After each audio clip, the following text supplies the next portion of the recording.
Hey there, it's Susan Pierce Thompson, and welcome to the weekly vlog. So, I had an experience, an opportunity, a miracle, a blessing recently to be able to take my 12-year-old kiddo Maya to the Super Bowl. And we're huge 49ers fans. So just for context, I was born and raised in San Francisco. And my dad introduced me to football. I was raised on football. And it's not like we went to Niners games. I actually never went to a Niners game in my whole life. But we watched. And I was growing up and coming of age in the golden era of Joe Montana and Jerry Rice and Steve Young, Ronnie Lott, and just incredible players, Hall of Fame players. And the 49ers were winning the Super Bowl. As I was coming of age, 5 Super Bowls, 5 wins. They never lost in the Super Bowl. And they were going to the playoffs every year. They were in the NFC Championship game a lot of years, most years. We had other good teams in our conference. The Cowboys were good back then. Green Bay Packers were good. But the Niners were really dominant, and they won the Super Bowl. When they got to the Super Bowl, they won. And they won, let's see, they were in the Super Bowl when I was young, 6 or 7 years old. And then again when I was 10 or 11 years old. And then again twice back-to-back wins when I was 14 and 15 years old. And then again when I was 20 years old. Oh, it's just a great, great experience to come of age, dancing in the streets to these Super Bowl wins. I remember the mayhem in the streets and all the partying and the fun and the thrill of it.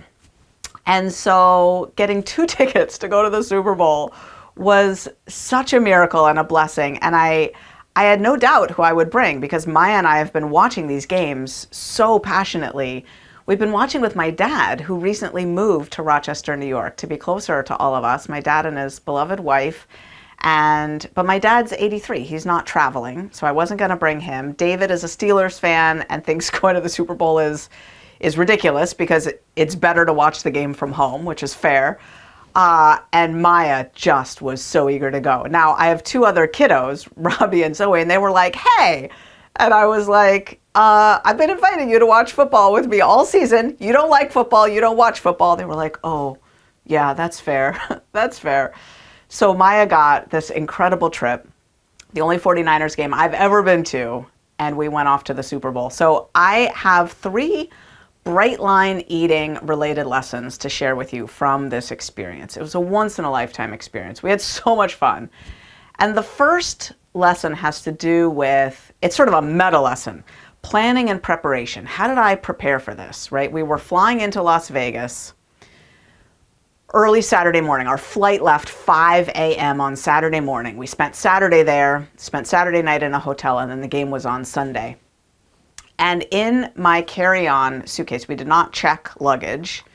In my carry-on suitcase, you know the type, the hard-sided roller bag, right, of a little carry-on, I packed 7 meals, my teddy bear roster, my 5-year journal, toiletries, a pair of underwear, and an extra 49ers hoodie, just in case. That's what I packed. And I was packing, and David was laughing at me, and I'm like, isn't this what everyone packs in their overnight carry-on? 7 meals and a teddy bear? Isn't that typical? Anyway, so I did pack almost all my food. I went out to a restaurant on the Vegas Strip with Maya to a steakhouse, always an easy meal to get a bright meal at a steakhouse. I ordered fish and vegetables and salad, super easy. So we went out to eat on Saturday night. And other than that, I had my meals packed. I had breakfast and lunch packed for Monday, breakfast, lunch, and dinner packed. For Saturday. Breakfast, lunch, and dinner packed for Saturday, and then breakfast and lunch packed for Monday, because we took a red-eye home, and we were going to be landing around noon, but I just wanted to get that meal eaten so I could get Maya home and we could unpack and so forth. So, yeah. So, planning and preparation is always wise. And Maya eats all kinds of food I don't eat, so we didn't have to pack food for Maya. Maya got food there. And there was some food Maya was really excited to eat there. Apparently there's this world famous NMF place. They make delectables, whatever. And Maya had learned about them on YouTube, I guess, and never thought that she'd get to eat there. But she was like, can we go there? So we went there, and as I was in line, I was using my mantras. That's not my food. That's poison to me. That's poison to me. And I got to enjoy my kids' excitement and at the same time keep a strict boundary mentally between myself and that food. And then I took Maya to this fast food place that they only have on the West Coast, that they don't have near us, that Maya loves. And so as Maya was eating there, I stepped out for a bit and I made a support phone call. I just asked Maya, can I duck out and make a call? She was like, sure. We'd been, spending 8 hours already together nonstop. So that was fine. I just ducked out into the sunshine in Vegas and just called a friend and just debriefed a bit. It's not like I'm impervious to the food. After hours of exposure to it, it does build up. And I needed a little bit of support. There was one aspect of planning and preparation that required a bit of surrender, which was the game itself at the stadium. I knew they were not going to have food that I could eat there, and sure enough, they did not. And there was no food or beverage allowed into the stadium at all. And we arrived 3 or 4 hours early to the stadium. And let's see, so that meant the stadium opened at 11:30. That meant that we were on our way there at around 11. And we didn't get out of there until 8 or 8:30 p.m. So what that meant was that I used the mantra that I teach my boot campers: hunger is not an emergency. I had lunch at 11, parked where we drove to the stadium in our rental car, parked there. I got out my packed lunch, I ate it there, and then we walked into the stadium. So I had lunch at 11, and I had dinner at like 9 or 8:30 or something like that after we got out of the stadium, back in the car. I had my dinner in the car. And you know what? It was fine. It was fine. I mean, I get all these people writing in saying, can I do intermittent fasting on Bright Line Eating? Can I fast? And fasting is healthy. The body is equipped to fast. I've done a 10-day water fast before. And the reality is my body knows how to go long stretches without food. It was fine. And because I've been eating this way for about 20 years now, my blood sugar is nice and stable. But mentally it was tough. Thinking about that meal, like I don't like to eat dinner past 6 o'clock, let alone 8:30 or 9 o'clock. I eat my dinner around 4 or 5 p.m. every night. So the thought of not being able to eat until after that meal, there was a part of me that got freaked out about that for a second. And then I just breathed. I was like, there's no other way. I'm going to have lunch before and dinner after. I will survive. It will be fine. And sure enough, it was the last thing on my mind. The last thing on my mind. So that's the first lesson, is just the basics of planning and preparation and support. They never get old, right? They never get old. Even when you've been doing this 20 years, it never gets old to plan for a trip, pack your food, get support where you need it, and surrender as necessary. Less is more. When in doubt, leave it out. It's fine. It's fine. It's fine. So the second lesson has to do with, I would say, the one aspect of recovery that I am worst at, that I never think of, that I don't teach you about much, that I don't prioritize, that I don't even prefer. And at this point, you're probably like, what is she talking about? And I'm not even going to tell you what it is up front. I'm just going to illustrate it with a story, because I would not have built this into the trip. And I did not personally build it into the trip. It was all Maya. And it started on the flight out there. So we flew from Rochester to JFK and then to Vegas. So in the JFK airport, standing around waiting to board the flight to Vegas, sure enough, we started to see some 49ers jerseys and some Kansas City jerseys. And then there was this little boy decked out head to foot in New York Jets attire, green Jets attire. And then there was this dude with a Ravens baseball cap on. And what was the other one that we saw there? Maybe a Buffalo Bills fan, actually. So Maya tallied it up. Maya was like, look, Mom, there's a Jets fan. There's a Ravens fan. There's a Bills fan. And we got the Niners and we got the Kansas City Chiefs. And then Maya wanted me to make a note of it. Because then when we landed in Vegas, we saw a Steelers fan. We saw this guy in Steelers outfit, a full-on Steelers getup there. And then a Dolphins fan. And Maya's like, okay, you got to make a note of this. So when we landed in Vegas, I opened up an Evernote and I made a list of all these teams, and then we started scouting. Then we made a bet, not, gentleman's bet, whatever, for how many teams would we see represented on this trip in terms of fans in full-on, jerseys. And Maya said 24, and I said 27. In case you're not aware, there's 32 teams in the NFL, 32 teams. And we'd already seen like 9 of them. So we go to the Vegas Strip, and suddenly we're walking up and down the Vegas Strip, and it's just a game to spot fans. We finally saw a Cowboys fan, and we went over to this guy who was smoking a cigarette under an awning, and we're like, Cowboys fans! And he was like, oh yeah! And then he looked at our Niners jerseys, and he's like, oh. And we said, yeah, no, we're not Cowboys fans, but you are. And we're trying to find fans of all the teams, and we put his, the Cowboys on the list. We showed him the list. We're like, look, you're the 13th team that we found. Thanks for representing your team. And all day we went around the Vegas Strip meeting people and high-fiving them and going up oh my gosh, it's a Colts fan. It took us so long to find the Indianapolis Colts. I think they were like the 5th to the end or something. And we met them, and they were grinning. We met so many nice people that way, and people who were so delighted to be acknowledged for their fandom of their not Super Bowl playing team. And we got to the stadium and we passed number 24, and then we passed number 27, and then we had 4 teams left. The Carolina Panthers, the Tennessee Titans, oh, I forget, but I know the Tennessee Titans was last because we found a Tennessee Titans fan with binoculars on the other side of the stadium, and we weren't even sure it was a Titans jersey. We had to Google it up, and because it just was not clear what jersey it was, but we knew it was blue and we knew it was something. So, and sure enough, we Googled it, the number 22, the font, and it was exactly right on, and we found our 32nd team. And the recovery principle that this illustrates, that I'm no good at or typically not strong in, is play. We created this game. Maya created this game out of nowhere, and it was a through line for our whole trip, and it was so fun, and it got us talking with people and interacting. And to be honest, if Maya had said in advance, Mom, can we make a game where we're looking for jerseys? My heart would have sank. I would have been like, ugh. I would have rolled my eyes inside my head. I would have been like, really? And it ended up being one of the most fun, most rewarding parts of the whole trip. And I know that there's coaches on the Bright Line Eating team, I'm thinking of Joanne Campbell-Rice in particular, that really advocate for play as something to be mindful of, something to incorporate into our lives, something to not forget and relegate to our childhood past, right?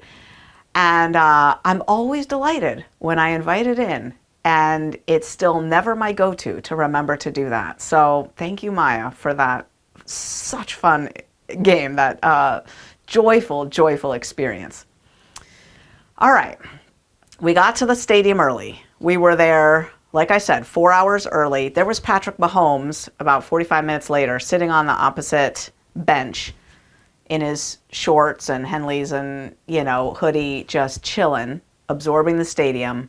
Then Brock Purdy came out with Nick Bosa and Christian McCaffrey, and they were throwing around a ball, and they were doing stretches. And for hours, we got to watch these guys. We had binoculars, both of us, 2 pairs of binoculars. We were watching them. It felt very intimate to get to observe their routine, to see them absorbing the magnitude of the experience. And then the game started. And to be honest, I didn't expect the Niners to win this game. I just didn't think that Kansas City would let themselves lose. I couldn't picture it. I couldn't picture Patrick Mahomes losing this game, though not the way they'd been playing in the playoffs. And so I did my best to prepare Maya, that we were just going to go there to have fun, and that the Niners might not win the game. But the Niners leapt ahead to a 10-0 lead after no score at all for the first quarter. It was a very, very slow game.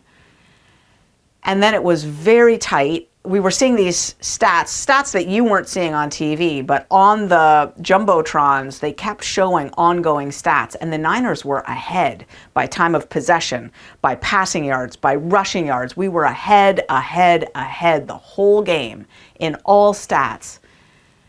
And then it went into overtime, and then they lost. Abruptly, heartbreakingly, they lost in the last seconds of overtime.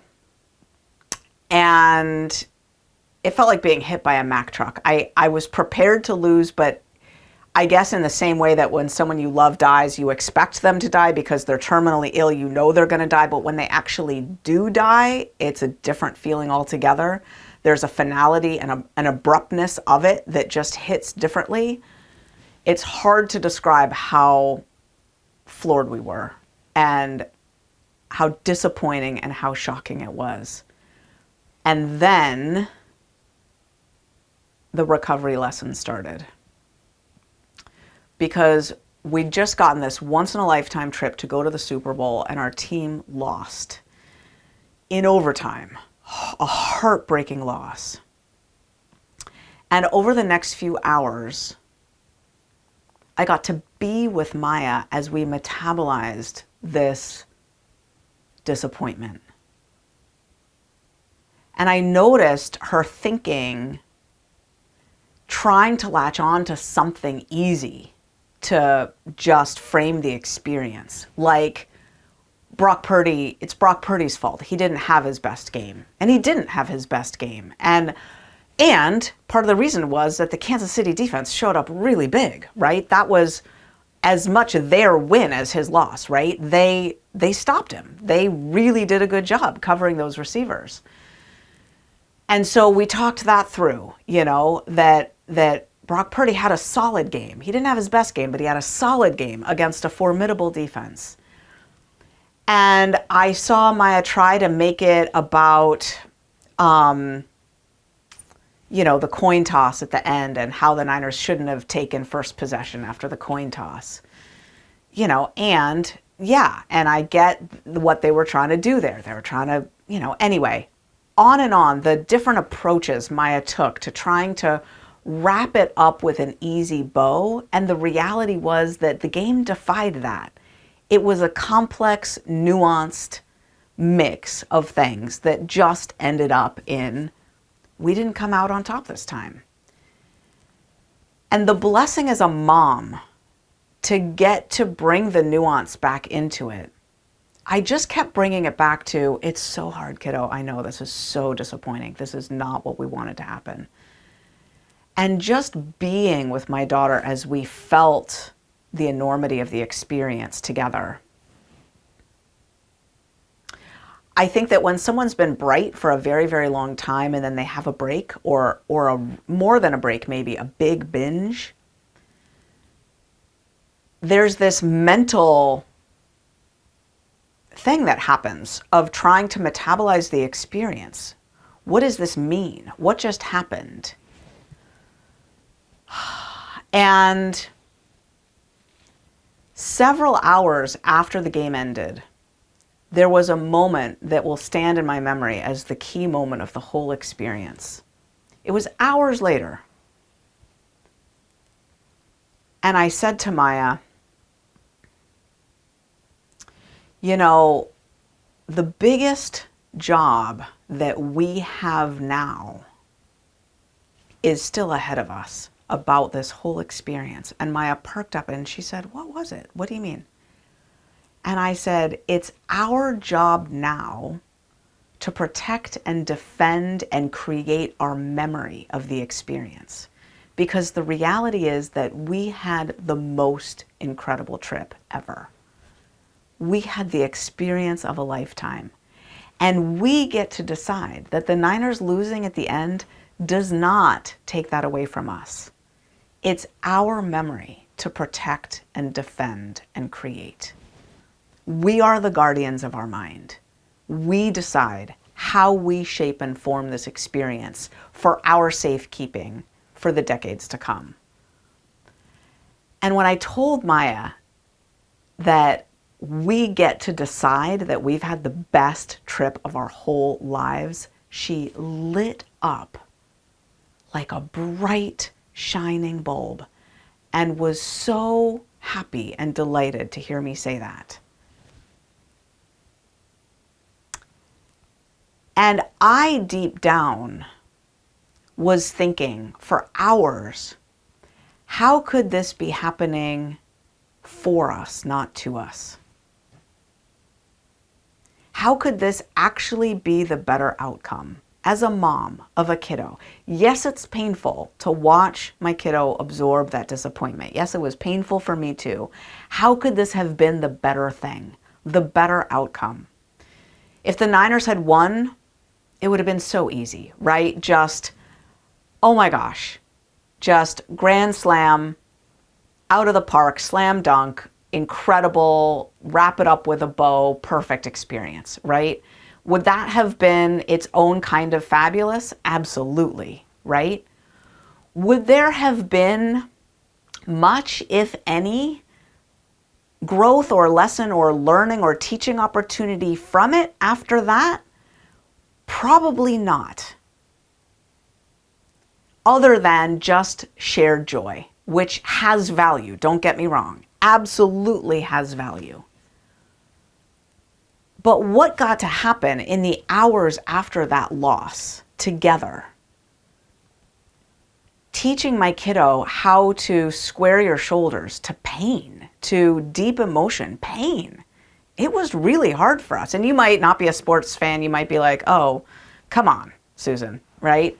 But I'm telling you, it hurt to be there watching our team lose like that, especially after we'd watched them for those hours all season long and then watching them in person warm up. It felt personal.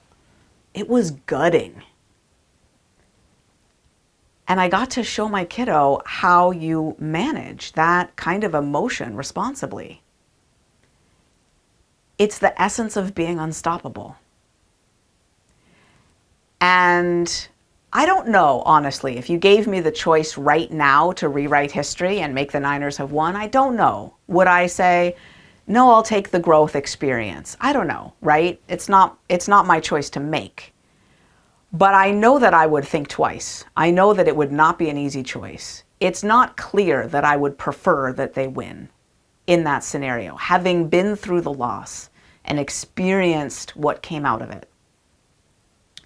And so I just hope for you, for any break that you ever have in your bright lines, for any setback that you have in life,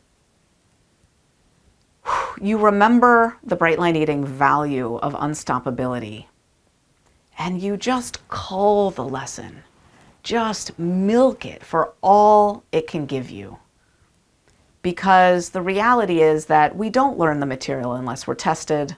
We don't grow unless there's hardship. Gold never becomes pure unless it's really, really stuck in a very hot fire. And diamonds look pretty nasty, like little lumps of coal, until they're seared with really, really powerful lasers. Nothing good comes easily. Nothing that's really worth having. So, I took my kiddo to the Super Bowl and we watched our team lose. And it was an incredible, never forget it, once in a lifetime experience. That's the weekly vlog. I'll see you next week.